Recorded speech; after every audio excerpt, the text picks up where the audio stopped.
आप फराज, मैं डर ही गई। आप कब आए? बस अभी आया हूँ। आपके लिए गिफ्ट। आप इतने गिफ्ट्स देते हैं मुझे फराज। वो क्या है ना कि बड़े बुजुर्ग कहते हैं कि किसी के घर खाली हाथ नहीं जाना चाहिए, बस इसीलिए। इतने गिफ्ट्स मत लाया करें, मुझे शर्म आती है। गिफ्ट में शर्म कैसे? और वैसे भी तो अभी चंद दिनों में आप हमारी हो जाएंगे। आप बैठे, मैं चाय लेकर आती हूँ।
अम्मा,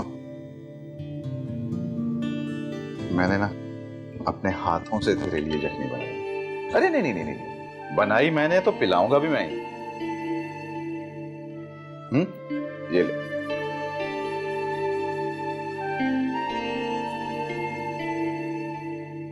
कैसी है? अच्छी है ना? बहुत ही अच्छी है। ऐसी यखनी तो मैंने पहली मर्तबा पी है। तूने ये बना कैसे ली? अम्मा तू दिल तो नहीं रख रही ना? एक्चुअली अम्मा वो मिर्ची थोड़ी ज्यादा डल गई है तो। अच्छी है बेटा। अगर मुझे पता होता कि मेरी बीमारी तुझे मेरे इतने करीब ले आएगी तो मैं अपनी हर दुआ में बीमारी मांगती।